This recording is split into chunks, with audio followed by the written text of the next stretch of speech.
शिवजन्मभूमीची अस्मिता असलेला शिवनेरी हापूस आंब्याला नुकतेच GI मानांकन जाहीर करण्यात आले होते.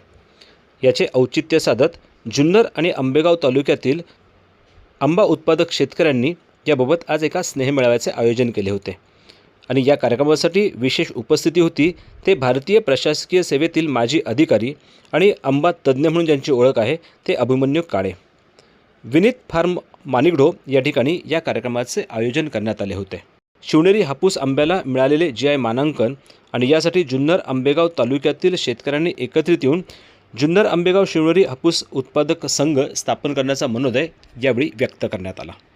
एकदा दिल्लीमध्ये पवार साहेबांच्या टेबलावर जुलैमध्ये हापूस आंबा दिसला. हापूस जुलैमध्ये हा हापूस येऊच शकत नाही म्हटलं. हा कसा हापूस आला, कुठून आला? हा हापूस तर कोकणातला नाही आहे.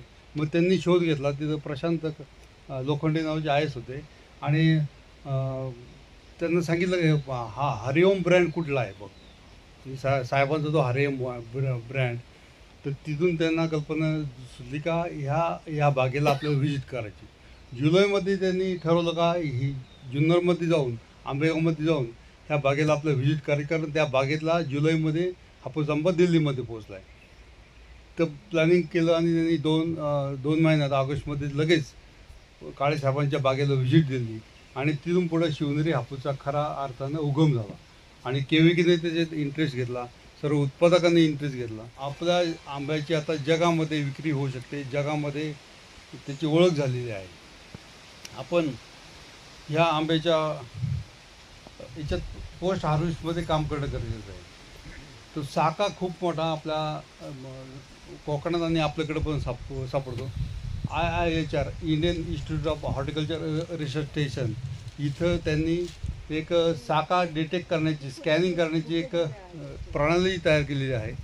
सर्वसामान्य शेतकऱ्याला परवडेल असा, ज्यांची 10 एकर 5 एकर अशी बाग आहे त्यांना ते युनिट खरेदी करता येईल असं युनिट केलेलं आहे.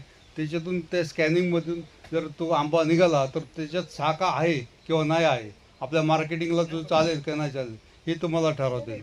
असे आता साहेब त्याच्यावर सविस्तर बोलतील. मार्केटिंगमध्ये करताना आता B2B आपण करतो, परंतु B2C पण करणे गरजेचं आहे. आपल्या आंब्याला जर जास्तीत जास्त भाव जर घ्यायचा असेल तर B2C. आता आज आम्ही सुरेश गायकवाड पारोंड्याचे बुचकेजवळचे सरपंच आणि आम्ही एक महोत्सव अरेंज केला आहे. तिथे विचारून आपण काहीतरी सुरुवात करावी. उत्सव होम भोसरीमध्ये 1000 फ्लॅटची सोसायटी आहे. तिथं आपण सांगाल त्या वेळेत प्रत्येक आठवड्याला एकदा असा तिथं महोत्सव भरू शकतो. तुम्ही जर सांगाल, अशा हजारो सोसायट्या आहेत. तर ह्या सोसायट्यामध्ये भाजीपाला विकण्याचा आपला खूप अनुभव आहे. हापूस आंबा आपल्या शिवनेरीचा जर जून जुलैमध्ये जर जात असेल तर नक्कीच ग्राहकांना तो मार्केटमधून घेण्यापेक्षा सोसायटीमध्ये जर आपण आपला विक्रीचा स्टॉल लावला तर B2C आपल्याला जास्तीत जास्त प्रीमियम प्राईस ही 15% मिळू शकतो. आज VHT व्हेपर हीट ट्रीटमेंट नावाची एक संकल्पना आहे, जी इरेडिएशनला डावलून आपण जातो. साहेबांचा आंबा जपानमध्ये गेला. जपानमध्ये जो आंबा विक्री केला जातो हा जगातला सर्वात श्रेष्ठ आंबा ठरला जातो. आणि हरोम सरांचा ब्रँड जपानमध्ये गेला, तिथं विक्री झाली. आज त्याचं कारण असं का जपान हिरोशिमावर जो 42 साली बॉम्ब हल्ला झाला, तिथं इरेडिएशन खूप न्यूक्लिअर इरेडिएशन झालं. त्याच्यामुळं इरेडिएशन केलेलं कुठलंही फळ किंवा भाजीपाला ते घेत नाहीत. अमेरिका साईडला चालतो, युरोपला चालतो, परंतु जपानला चालत नाही. आज आपण VHT ट्रीटमेंट जर इथं प्रणाली आपण अंगीकारली, मुंबईमध्ये वाशीमध्ये सेटअप पण आहे, तर आपला एक चांगल्या ब्रँडिंगमध्ये, चांगल्या बॉक्स पॅकिंगमध्ये आपण जगाच्या कुठल्याही कोपऱ्यात विकू शकतो. आज अशा पद्धतीचं मार्केटिंगवर जर आपण 70% लक्ष दिलं, आज उत्पादन तर आहेच आहे, परंतु 70-80% आपण मार्केटिंग हे केलं तर शिवनेरी निश्चितच जगातल्या सगळ्या कोपऱ्यांमध्ये जाऊ शकतो. धन्यवाद. हा जो कार्यक्रम आहे हा मी एक पहिल्यांदा क्लिअर करू इच्छितो की तुम्ही कितीही काही पिकवलं आणि ते विकलं गेलं नाही तर काहीच उपयोग नाही. तर जी आजच्या जमान्यात जर आपण बघितलं, विशेषतः जुन्नर तालुक्याचा अनुभव आपण बघितला, तर जुन्नर हे पर्यटन क्षेत्र म्हणून जसं डिक्लेअर झालं तसे तुमच्या तालुक्यात अनेक चांगले रिसॉर्ट आले, हॉटेल आले, अनेक होमस्टे आले, अनेकांना व्यवसाय मिळायला लागले. हे काय तर प्रत्येक हॉटेलवाल्यांनी आणि होमस्टेवाल्यांनी केलेलं प्रमोशन नव्हतं. हे जुन्नर तालुक्यातले पत्रकार, युट्यूबर्स आणि इतर सगळ्या मंडळींनी जुन्नर तालुका पर्यटन म्हणून जे केलं त्याचं हे फलित आहे. आपण म्हणतो हे आमचं हॉटेल चालतं, परंतु त्याच्या मागं इतर अनेक लोकांनी केलेलं काम महत्वाचं असतं.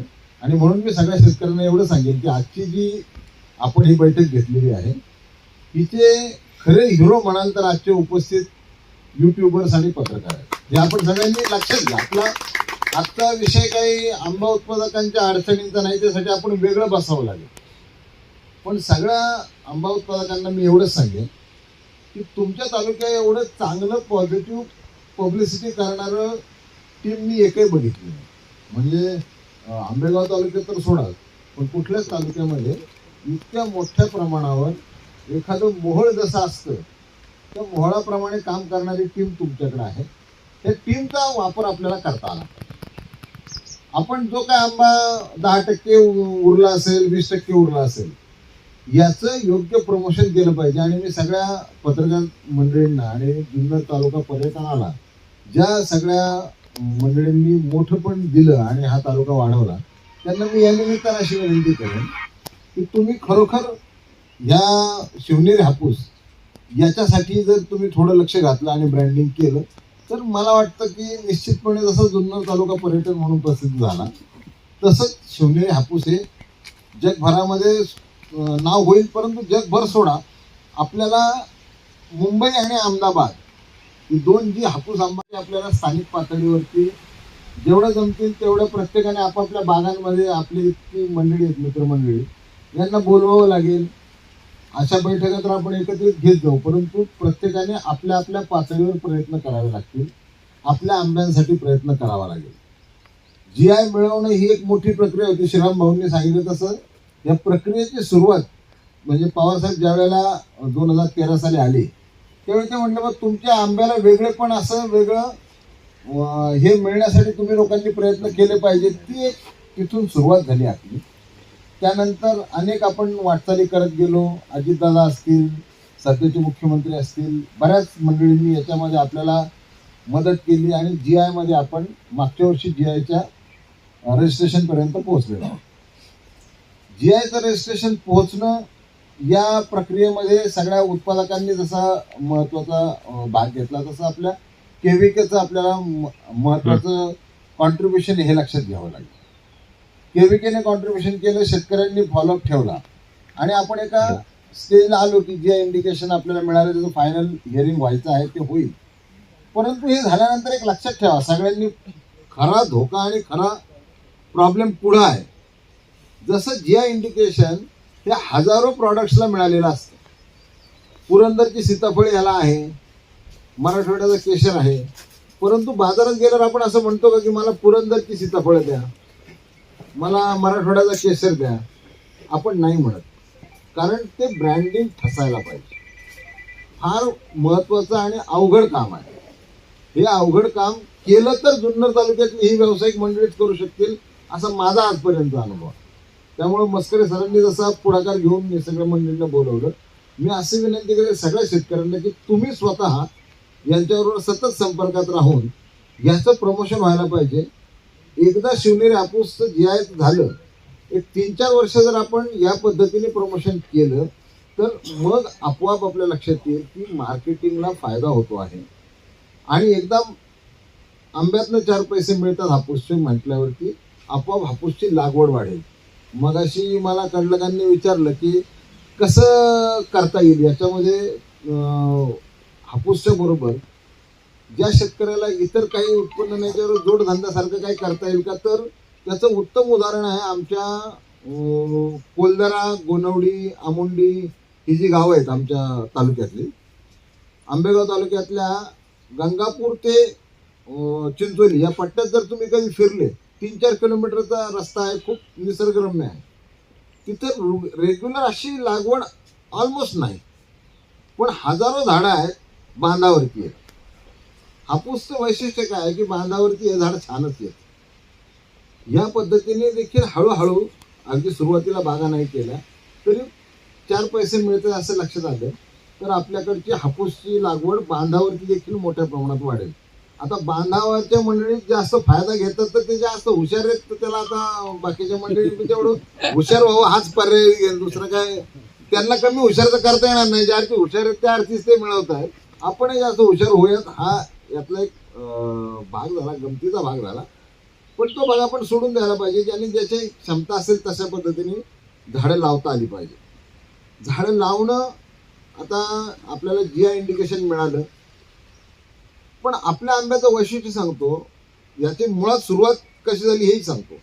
मी अगदी लहान होतो, म्हणजे माझे आजोबा वारले 81 झाले. तर माझे आजोबा मी लहान असताना, मी त्याच्या आधी 75-76 सांगत असायचे, त्यांचे मामा होते शिनोलीचे बोराडे. शिनोलीचे बोराडे रामकृष्ण मामांचे वडील. ती तुम्ही जर कधी शिनोलीला गेले असाल, नसेल गेलं तर नक्की जा. 1920 साली पवनचक्की, अजूनही ती पवनचक्की शिनोलीच्या बंगल्यावरती आहे. ते त्यांच्या मामाची गंमत, म्हणजे गोष्ट सांगायची मला, मी लहान असताना, की माझ्या मामाने जर्मनीहून हे आणली, इटलीवरून पवनचक्की आणली होती. तिथं लाईटची निर्मिती स्वतःच्या बंगल्यापुरती केलेली होती. आणि ते त्यावेळी सांगायचे की मामाने सांगितलं हापूस आंब्याची लागवड करायची होती. आणि मग मी, ते लहान असेल, मामाच्याकडे भाचा आपला जात होता, मग ती आम्ही लागवड करायला अख्ख्या आंबेगाव तालुक्यात त्यावेळी जेवढी जनावरं काही मरण पडत असतील त्यांची हाडं गोळा करायचं आणि ती बाग लावायची. तर हे मी लहान होतो. आपण अनेक आजोबांचे आपले आभार मानले पाहिजे की लहानपणी काय ना काय आपल्याला सांगितलं ते कुठेतरी स्मरणात जाऊन बसतं. कालांतराने हळूहळू जेव्हा आपण आपली नोकरी धंदा करायला लागलो त्यावेळी असं वाटलं की कुठली बाग होती बघावी. आणि जर आज तुम्ही गेले शिनोलीला, सतीश बोराडे म्हणून ते मालक आहेत सध्याचे, रामकृष्ण मामाचे चिरंजीव, तुम्ही जर बघितलं तर आजही 100 वर्षापेक्षा जास्त, म्हणजे मी 7-12 बघितले तर 1923 सालची आंब्याच्या लागवडीचे उल्लेख आहे त्याच्यात. म्हणजे आजोबा जे सांगायचे की 1920च्या दरम्यान त्यांनी हापूस आंब्याची लागवड केली. आणि असे काही झाडं आहेत आजही, जुने झाडं आपल्याकडं 100 वर्ष जुनी झाडं आहेत, आंबेगाव तालुक्यात आहेत, तुमच्याकडे जुन्नर तालुक्यात आहेत. फक्त काळाच्या ओघात त्या बागांचं वाटप झालं, लक्ष दिलं नाही. जसं म्हटलं भिरुडांनी खाल्लं तर दुर्लक्ष झालं. परंतु एवढं दुर्लक्ष होऊ नये, अनेक झाडं आपल्याकडची आजही शिल्लक आहेत. ही परंपरा आपल्याला GI इंडिकेशन मिळालं त्याच्यावरती आपल्याला ही पुढे नेता येईल. आता शेतकऱ्यांचे जे वेगवेगळे प्रश्न आहेत की भिरूड आहे, फळमाशी आहे, खत औषधांचा प्रश्न आहे, फळ कमी होतं, यासाठी आपण सगळ्यांनी खरोखर 3-4 महिन्याला एखाद्या तरी बागेमध्ये कोणीतरी स्वतःहून बोलवलं पाहिजे आणि आपण सगळ्यांनी जायला पाहिजे, बघायला पाहिजे. हे असं आपण करत राहू. बेसिकली आजचं जे आहे सगळ्या शेतकऱ्यांनी लक्षात घ्या, आज आपल्याला जुन्नर तालुक्यात, ज्यांनी जुन्नर तालुका पर्यटन तालुका म्हणून अख्ख्या महाराष्ट्रभर गाजवला, अशा मंडळींना आपल्याला विनंती करण्यासाठी आपण आज एकत्र आलेलो आहोत. आणि म्हणून मी सगळ्या शेतकऱ्यांच्या वतीने तुम्हाला सगळ्या मंडळींना विनंती करतो की आपण थोडं याच्यात लक्ष द्या. थोडं जर आपण सगळ्यांनी प्रयत्नपूर्वक ही कॅम्पेन सारखं हाती घेतलं, एक थोडे दिवस आपण हे सुरू ठेवलं, तर निश्चितपणे मोठ्या प्रमाणात फरक पडेल. मोठ्या प्रमाणात एकदा नाव व्हावं लागेल. याला संघर्ष बराच आहे, त्याच्यावर मी काही चर्चा करत नाही. कोण त्रास देतील किंवा काय करतील त्याच्यावरती आपण मात करू. दुसरा एक भाग मला आत्ता या निमित्तानं सांगा वाटतं की हा जो आपल्याला आंबा दिसतो आहे, हा मी सहज म्हणून परवा इथून गेल्यावर आमच्या बागेत सांगितलं की जरा झाकून ठेवा रे आंबे. हे सगळ्यांचा युनिफॉर्म कलर बघा. कुठलंही केमिकल, दुर्दैवाने ते सगळे आधी जे येणारे आंबे आहेत हे केमिकल घालून पिकवतात, झाडाला लवकर यायला लागतात, आल्यावर पिकवतात आणि ते कलर येतात. यातलं माझी बाग ही 100% सेंद्रिय, तुमच्या सगळ्या जणांना माहितीच आहे. एकही पैशाचं रासायनिक खत सुरुवातीपासून नाही. मी साधं पाणी पण फवारत नाही माझ्या बागेत, बाकीचं सोडून द्या. आणि पिशव्या लावतो. पिशव्या लावल्यामुळे तर आलेला कलर बघा. फळमाशीचा जो विषय आहे, आता 2 गोष्टी आहेत की शासनाकडं मागणले पाहिजे, मागत राहू, तो भाग झाला. ते जे व्हायचे ते उपाय केले जाते. आपल्या पातळीचा उपाय आहे की फळमाशीच्या याला पिशवी लावणे हा रामबाण उपाय. नुसती फळमाशीच्या पिशवीमुळे फळमाशी वाचत नाही, साक्याचा प्रश्न कमी होतो, सनबर्न कमी होतो, फळं वाया जायचं प्रमाण कमी होतं. ते जर बघितलं तर पिशवीची किंमत नगण्य होते. आम्ही आमचे नितीन शेठ माझे बंधू आहेत, ते बघत असतात, ते मला काय सांगतात की 2 रुपयाची पिशवी पण 5 ते 6 वर्ष ते पिशवी वापरतात. म्हणजे एवढ्या सातत्याने वापरता येते, काही खर्चिक नसते. हे लावलं आपण तर आरामात ह्या क्वालिटीचा प्रश्न संपेल. बिरुडाबद्दल म्हणाल तर 12 महिने 24 तास झाडात फिरलेल्या माणसाच्या झाडाला बिरुड होणारच. त्याला तोच पर्याय आहे, दुसरा पर्याय नाही. बिरुडाला कुठलं यंत्र नाही, बिरुडाला काहीच पर्याय नाही. बिरुडाला तुम्ही स्वतः किंवा तुमचा मजूर जो कोण असेल, आठवड्यातनं 15 दिवसांनी एकदा जर खोडाजवळ गेला तर तो विषय थांबू शकतो. पण ही आजच्या बैठकीचा म्हणजे विषय नाही. आपला विषय निघाला, कुठले विषय आलो तरीच राहू नयेत म्हणून मी याला फक्त स्पर्श करतो. पण मला आज बेसिकली एवढंच म्हणायचं की शक्य असेल तेवढ्या जणांनी करा. मी स्वतः अनेक यूट्यूबवरती क्लिप टाकलेल्या आहेत. मी एक तुमची परवानगी असेल 1, 2, 3, 30 सेकंदाच्या क्लिप आहेत, तुम्हाला ऐकून दाखवू का? म्हणजे तुम्ही प्रोफेशनल मंडळींच्या लक्षात येईल की आमच्याकडे मटेरियल तयार आहे, तुम्ही फक्त त्याला प्रमोट जर केलं.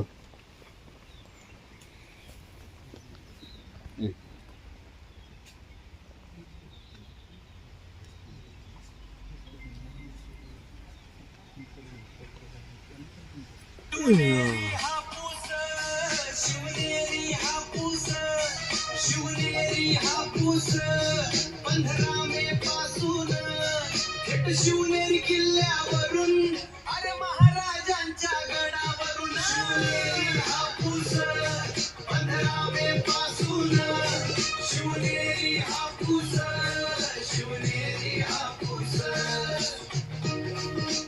शिवनेरी हापूस, शिवनेरी हापूस, शिवनेरी हापूस 15 मे पासून थेट शिवनेरी किल्ल्यावरून, अरे महाराजांच्या गडावरून. शिवनेरी हापूस 15 मे पासून, शिवनेरी हापूस, शिवनेरी हापूस.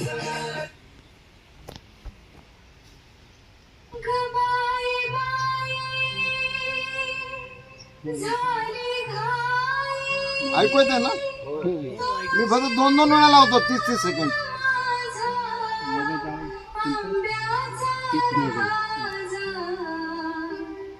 जुन्नर हापूस येणार, क्राफर्ड मार्केट रंगणार. गबाई बाई, गबाई बाई झाली घाई. तो जीवन ग माझा आंब्याचा राजा. जुन्नर हापूस येणार, क्राफर्ड मार्केट रंगणार. गबाई बाई.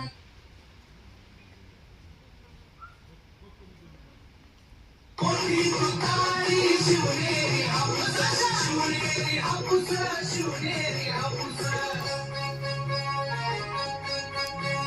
हे हे हे 15 मे पासून, 15 मे पासून, 15 मे पासून शिवनेरी गडावरून येणार जुन्नरचा हापूस. ढोलकाच्या तुतारी, ढोलकाच्या तुतारी, मोठी तुतारी. शिवनेरी हापूस, शिवनेरी हापूस, शिवनेरी हापूस. हे हे हे 15 मे पासून, 15 मे पासून, 15 मे पासून शिवनेरी गडावरून.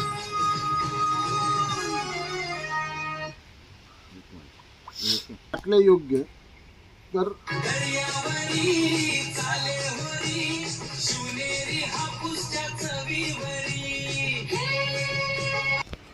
लक्षात आलं असेल की अशा भरपूर क्लिप आहेत. आयदर तुमच्याकडून तुम्ही तयार केल्या, तुमचं फीड तयार केलं तरी चालेल. हे फीड आहे आम्ही तुम्हाला देऊ, तुमचं म्हणून तुम्ही पाठवलं तरी चालेल. म्हणजे असा काही आग्रह नाही की आमचं आहे. फक्त शक्य झालं तर अशा प्रकारे, आणि जसं आता हे आम्ही तयार केलं, प्रत्येक शेतकऱ्याच्या घरात मुलं आहेत, ही सध्या तरुण मुलं याचा वापर करतात. प्रत्येकाने जमेल तेवढ्यांनी या पद्धतीने पण प्रयत्न केला पाहिजे. तर तसं मी म्हटलो, मी समज करतो, काही राहिला असेल तर तुम्ही मला प्रश्नोत्तरात विचार, आपण त्याचं उत्तर देऊ. ब्रँड पण तयार केला आहे शिवनेरी हापूस. आपण आपल्या एक्झिबिशनमध्ये त्याचं अनावरण पण केलं होतं आणि त्याचं जी स्लोगन आहे सहयोग का स्वाद, त्याचं ते पण आपण केलेलं आहे. आता फक्त परत एक लक्षात घ्या की आपण हे GI मानांकन जे मिळालेलं आहे ते शिवनेरी हापूस या नावाने मिळालेलं आहे.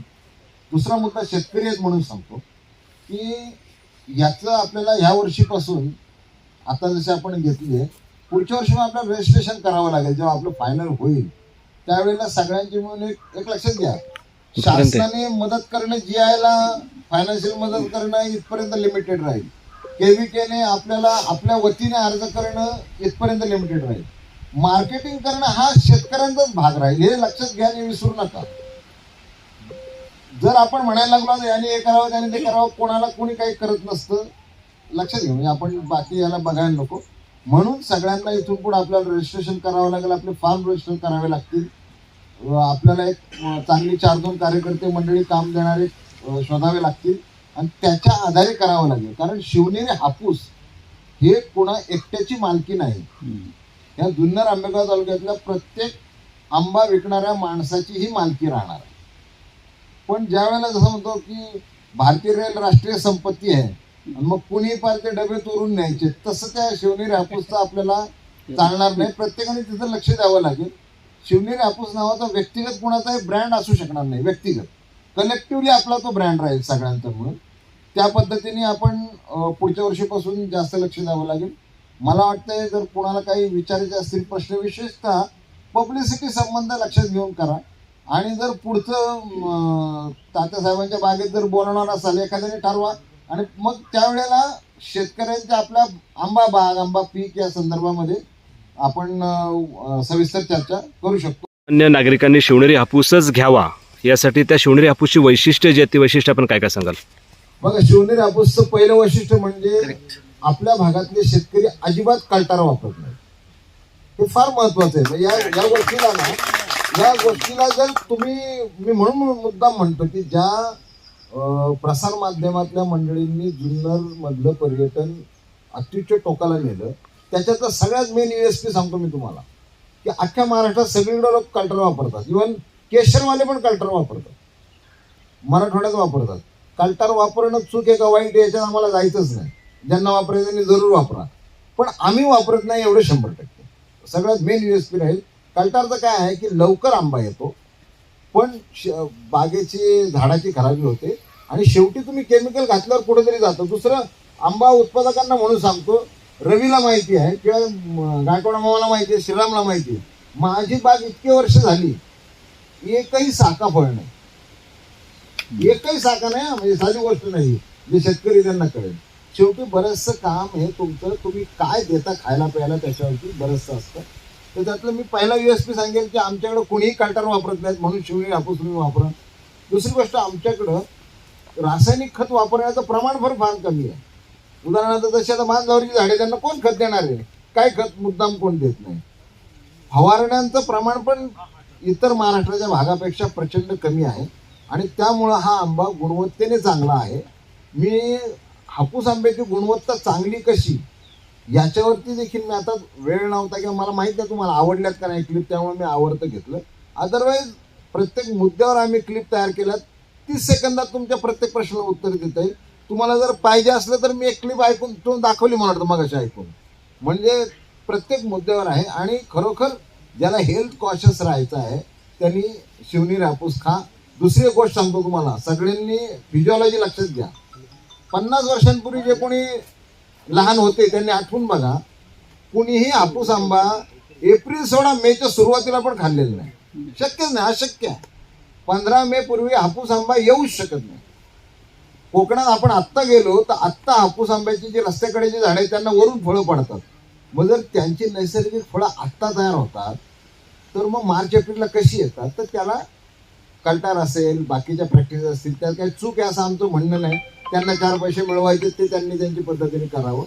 आम्हाला कुणाशी तुलना करायची नाही, काहीच नाही. आमच्या भागात कमीत कमी रासायनिक वापर हा आमचा USP राहील शिवनेरी हापूस. बऱ्याच वेळा शंका कुशंका निघतात, जून नंतर आंबा खावा का? जून नंतर आंबा खावा काय याचं उत्तर आहे निश्चित खावा. म्हणजे मला त्याचं काही पुढचं काय म्हणजे त्यातलं म्हणजे त्याच्यामध्ये कुठे आळी निर्माण होते, पाऊस पडतो, पाणी आणि असं काही? ठीक आहे हा मारवाडी लोक खातात, ठीक आहे, नो प्रॉब्लेम. हे बघा जैन समाजामध्ये अशी एक धारणा आहे त्यांचं काहीतरी काय काय काय असतं अर्धा नक्षत्र लागले की ते खात नाही. पहिली गोष्ट म्हणजे जैन समाज खात नाही, तरीही आपला आंबा विकला जातो ना, असं थोडीच आहे की हापूस आंबा विकला जात नाही जून मध्ये. उलट माझा आंबा तर जुलैमध्ये देखील विकला जातो, एकही फळमाशी नसते. तुम्हाला मी उदाहरणच दाखवतो आहे. पिशवी लावा, तुमचा हा विषय संपतो. दुसरा विषय की जे खात नाही जून मध्ये त्यांचे काय विचार असतील तर सोडून द्या ना. आपल्याला लाखोचं मार्केट पडलेलं आहे. मुंबईची लोकसंख्या 2 कोटी आहे. 2 कोटी लोकसंख्येतले 10-20 लाख लोक खात नसतील, उरलेले 1.5 कोटींना द्यायला आपल्याला आंबाच पुरणार नाही. जर जुन्नरच्या शिवनेरी हापूसचं योग्य मार्केटिंग झालं तर आंबा पुरणारच नाही, पुरूच पडू शकत नाही. आजही क्राफ्ट मार्केटला जा, कुणी पत्रकारांनी जा आणि विचारा जुन्नर हापूस चालू झाला का, तर ते टोपली उचलणारी देखील विचारत नाही, साहब रुको जरा 15 दिन आंबा मत लो, वो जुन्नर का हापूस आने वाला है 15 दिन के बाद. ही वस्तुस्थिती आहे. त्यामुळं जी अळीचा प्रश्न आहे, ही अळीचं तुम्हाला पिशव्या लावल्या तर तो विषय संपेल. आणि आपल्या भागात एवढा अळीचा प्रादुर्भाव नव्हता. 2-3 वर्षापूर्वी एकदा आपल्याकडे 2 वर्षे फळमाशी आली, ती पण गेल्या 2 वर्षात कंट्रोलमध्ये आली. शेतकऱ्यांच्या अनुभवातून जर बघितलं तर तुम्ही फळमाशीला छोटे छोटे कायऱ्या असतात, त्या गाळल्या की ते थोडासा पिकला की फळमाशी त्यात अंडी घालती. आपल्या दृष्टीने ते निरुद्रवी फळ असतं, काहीतरी गळून पडलं ते बागेत फिरतच असतं. म्हणून समजा थोडक्यात म्हणजे 100 ग्रॅमचा आंबा झाल्यावरती पिशवी लावली पाहिजे. साध्या भाषेत समजण्यासाठी या साईजचा आंबा झाला तर पिशवी लागली पाहिजे. आपण म्हटलो की तालुक्यात 2 तालुक्यातले एकत्र आपण आंबे करून त्यासाठी ब्रँडिंग, लोगो किंवा बॉक्सेस असं काही करता आलं तर एक म्हणजे ब्रँडिंग करून मी जसं म्हटलं, या वर्षीपासून आपल्याला सगळ्यांना एकत्र यावं लागेल आणि पुढच्या वर्षीपासून सगळ्या शिवनेरी हापूस उत्पादकांना प्रयत्न करावे लागतील. त्यातला हा एक भाग राहील की शिवनेरी हापूस या नावाने आपल्याला कलेक्टिव्ह प्रिंट करून मिळेल. पण तुम्हाला मी सांगतो मार्केट कसं काम करतं. कुठल्याही देवगड आणि रत्नागिरीवाले शेतकरी प्रिंट करत नाहीत. बाजारात नाव झाले रत्नागिरीचं की ते प्रिंटिंग प्रेसवाले रत्नागिरी हापूसचे बॉक्स तयार करतात. तुम्ही मंडळींनी थोडी मदत केली ना तर आपोआप शिवनेरी हापूस नावाने आमच्याकडे बॉक्स तयार होतील आणि एका याला मिळतील. दुसरी गोष्ट दुसरा तुम्ही काय प्रश्न विचारला होता? सोसायटीमध्ये हापूस आंब्याची लागवड करायला पाहिजे का, तर आंबा महोत्सव 100% करायला पाहिजे. आणि आपल्याला पुढच्या वर्षी सगळ्यांनी म्हणून एकत्र 3-4 महिने एकदा बसावं लागेल आणि या सगळ्या पुढचे टप्पे जे आहेत ते आपल्याला पाळावे लागतील. त्या दृष्टीने पण शेतकरी करतील. तिसरा काय प्रश्न? आपण ग्रामीण भागामध्ये जसं आपण सांगितलं की बांधावर झाड लावून आपण त्यातून रोजगार उत्पन्न करू शकतो, तसं आपण इथं काही तिथून मॅन्युफॅक्चर करू शकतो का? आता मागे 2-3 बातम्या आल्या की आंबारस कशा पद्धतीने निर्माण केला जातो तो विषय वेगळा आहे. पण आता बरेचसे जण माझ्यासारखी मंडळी आपण बाहेर गेल्यावर लागणार आंबारस बी खात नाही आणि आम्ही ते पनीर पण खात नाही. तर त्या दृष्टीकोनातून आपण रसाची इथं आंबारस उत्पादन करायची फॅक्टरी सगळ्यांनी 10-20 शेतकरी एकत्र येऊन शासनाच्या काही योजना एकत्र येऊन कर्ज केल्या तर त्याचा फायदा सगळ्यांना होऊ शकतो. आता ह्याच्याबद्दल माझं मत आहे की म्हणजे आता व्यक्तिगत मत आहे, मला अनुभव सांगतो, मत म्हणण्याच्या सोडा. मी हापूस आंबा जो रॉ विकला जातो म्हणजे आपण खायला विकला जातो तेवढा पैसा ज्यूसला कधीही मिळत नाही, कधीच मिळू शकत नाही. आपल्या हापूसला एवढी डिमांड आहे तुम्हाला सांगतो. हा प्रश्न कधी येतो, फळं वाया गेली तर आपल्याला आपल्या भागाला तो प्रश्न अजिबात सतावत नाही. आपला हापूस आंब्याचा रस करून जर विक्री करायची झाली तर तो एवढा महाग पडेल की तो बाजारात जाणार नाही. त्यामुळं आपल्या भागाचं हे फार मोठं वैशिष्ट्य आहे की आंबाच आपला खाल्ला जातो. जर लोक 300-400 रुपये डझनने आंबा घेतात कमीत कमी, आता तर 1000 रुपये डझनने आंबा जातो. अगदी शेवट राजापुरी ज्या वेळेला खूप येतो त्यावेळेला भाव कमी होतो. पण जुन्नर हापूसचं वैशिष्ट्य दुसरं सांगतो, सगळ्यांनी मार्केटला अभ्यास करा. जुलै आला की परत भाव वाढायला लागतात. 700-800 1000 रुपये डझनला मिळतात. आपल्या भागाला हा प्रश्नच नाही की याचा ज्यूस करा, पल्प करा, प्रोसेसिंग करा. माझा अनुभव या उपर कोणी शेतकऱ्यांनी एकत्र आले आणि केले तर स्वागतच आहे. त्यात काय म्हणजे वाईट वाटण्याचं काही कारण